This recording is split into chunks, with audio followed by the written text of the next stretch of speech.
Hey guys, it's Coach Jason. I hope you're doing well. So, as you know, I've put out training programs detailed from beginning to end, from 5K all the way up to the marathon, cross country, everything, and for time ranges as well. So, and I put injury prevention videos, and I put nutrition and workouts galore, the best stretching routine, and a lot of other videos out there on my channel as well. So, if you're a runner or a coach, and this is your first time to this channel, and you want to get a lot of detail, training programs, just ideas, stuff that you can compare to your own, maybe feed off of or whatever, build a program of your own off of, be sure to hit that subscribe button, okay? And hit the notification extra because you're not going to want to miss the videos that I put forward moving forward as well. If you're a coach, the next bunch of videos I'm going to do is I'm going to do the summer-based training. Since we're approaching summer, I know this is a little bit of an odd time right now with the quarantine going on, with the pandemic, coronavirus, and I hope everybody's staying safe, but I still got to get out there and put in the work, right? Intelligently and safely, but we still got to do it. So I'm going to start with high school. So this video, I'm going to do a summer-based training program for incoming high school sophomores. My next video is going to be juniors. After that, incoming seniors, okay? And then I'm going to go to college as well. If anybody wants me to put incoming freshmen, that's generally, unless for coaches that have coached middle school and high school that already know what their freshmen are like coming in, or who's coming in and have experience with them, that's fine. But if anybody wants me to put an incoming freshman training video, let me know as well, and I'll put one forward, okay? One point before I start this.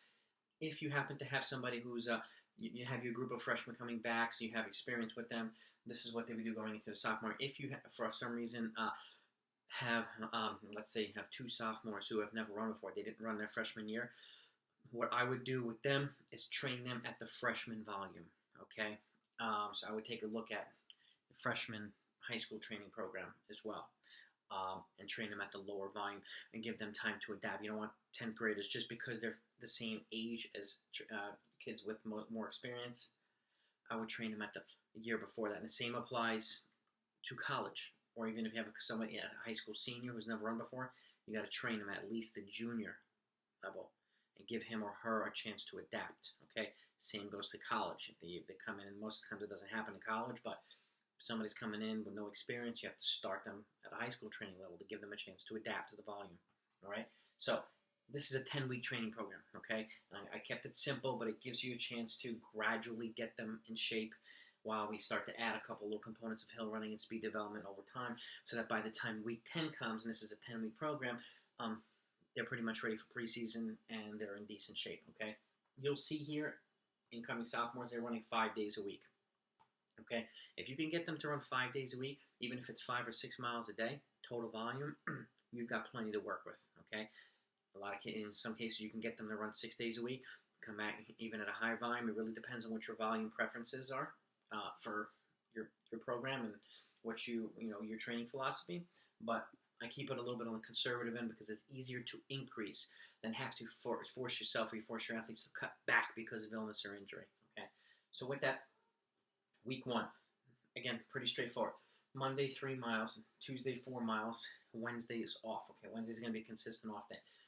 Thursday, 3 miles. Friday, 4 miles. Saturday, 3 miles, okay?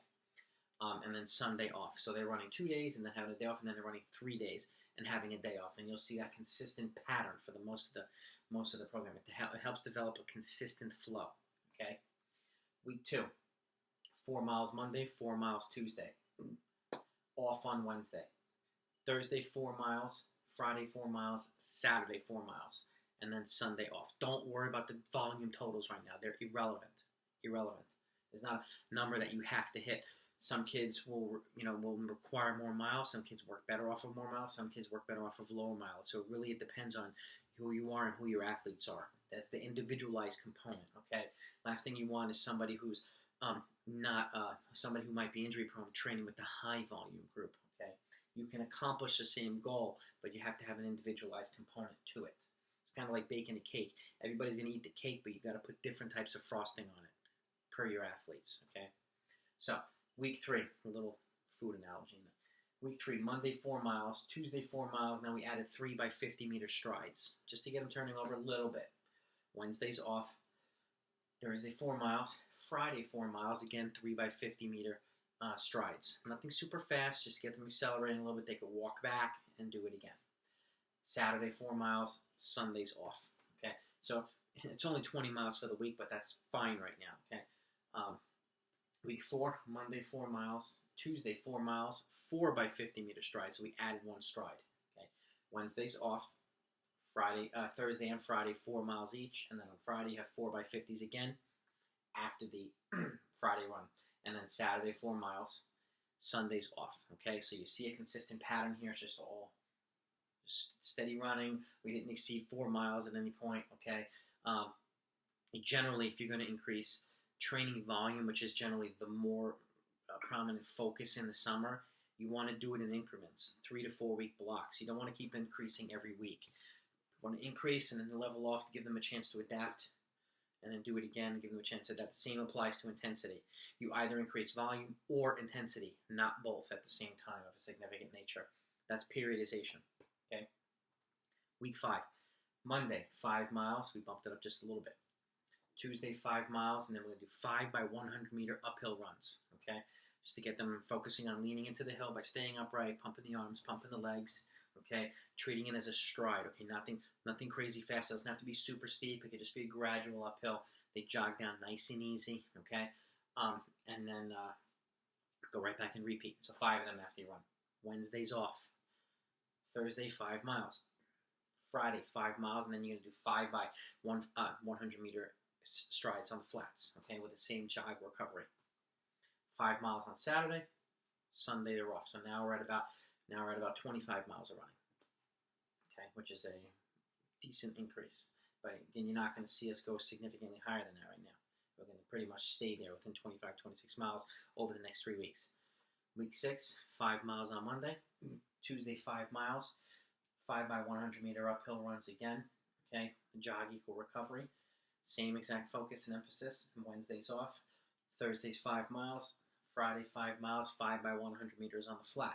You're repeating the same sequence as the week before. They'll feel a little bit more comfortable, a little bit more fluid this time. Okay, with jog equal recovery. And 6 miles on Saturday. So we increase the long run by 1 mile. And then Sunday off.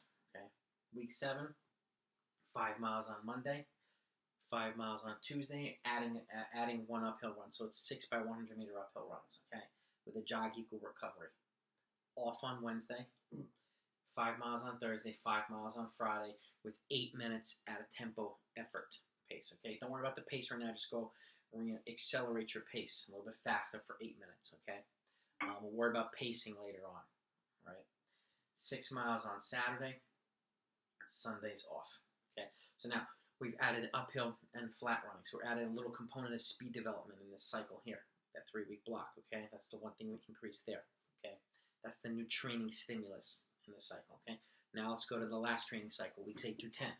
Week 8, Monday 5 miles, Tuesday 5 miles, 4 by 150-meter uphills with a jog equal recovery. So it's a little bit longer.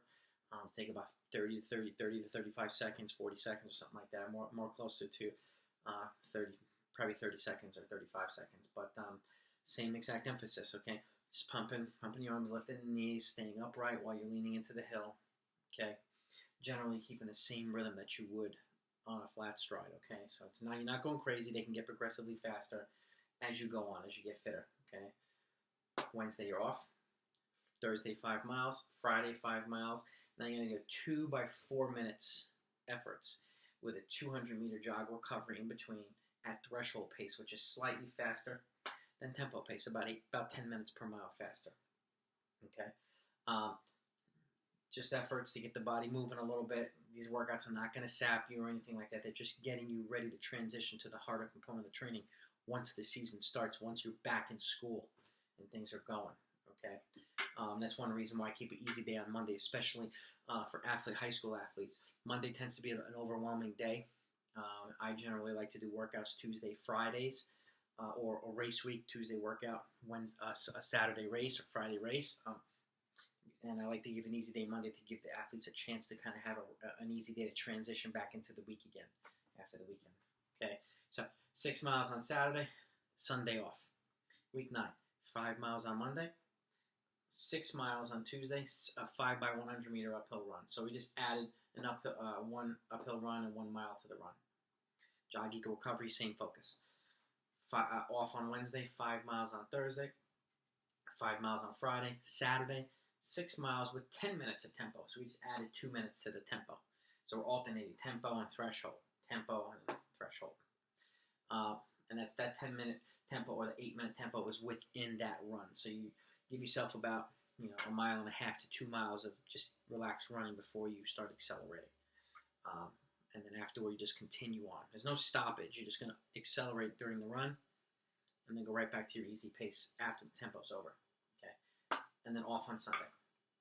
Last week, week 10.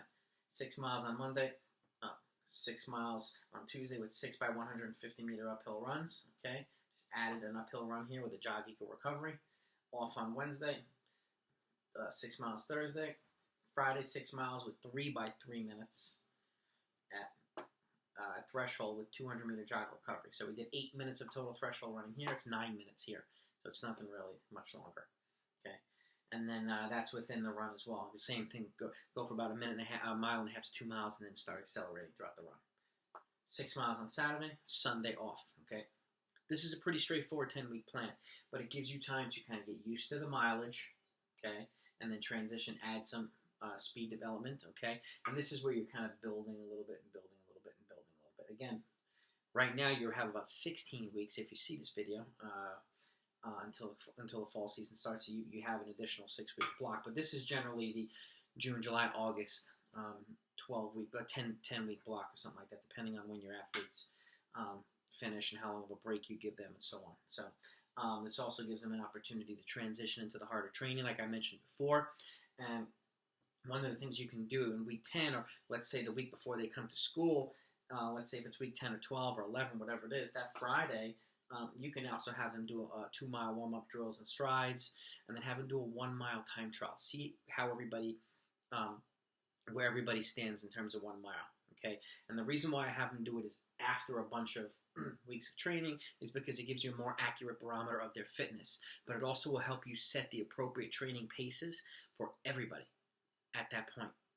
This is provided everybody's run at least 4 to 6 weeks prior to giving them the 1-mile time trial. But not give them a 1-mile time trial right off the bat, because it's going to be a very inaccurate count of their fitness if they haven't run prior to that. So it's something you can do.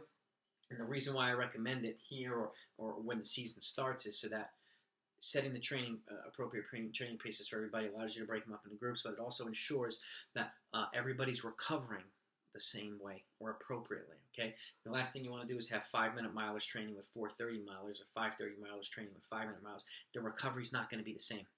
Okay, so it's important that everybody progress at their own rate. Okay, because the idea is to have your 5 athletes as close as possible together in the cross-country season. So that will help you do that. And if you look in the description down below, I will put the 1-mile time trial training video, and I'll also put how to set the appropriate training paces based on your 1-mile time trial video as well. And I'll put a couple other videos down there as well. So I hope this was helpful. If it was, please give it a thumbs up. And again, even if you don't plan on watching my videos, I still would appreciate if you hit the subscribe button. But if you do want to watch all the videos, hit that notification next to it. You'll be happy that you did. There's a lot of valuable training information and videos on this channel. And for those of you who wonder who I am, I'm not a famous coach. My name is Jason. I am a USATF certified track and field and distance coach. My USATF credentials on my YouTube profile. Okay, and I'm also a Wharton certified musculoskeletal and flexibility therapist. So my job is not only to help you run faster, or my goal, but it's also to keep you healthy while you do it. Okay, which is one of the most important thing. So again, if you have feedback of your own, put them in the comments down below. If you have any requests of your own, put them in the comments down below. And if I haven't put out a video based on your request yet, I'll make sure that I get to work on one and get it out for you. So have a great summer. Look out for each other. Be safe. Be smart. And I'll talk to you next time.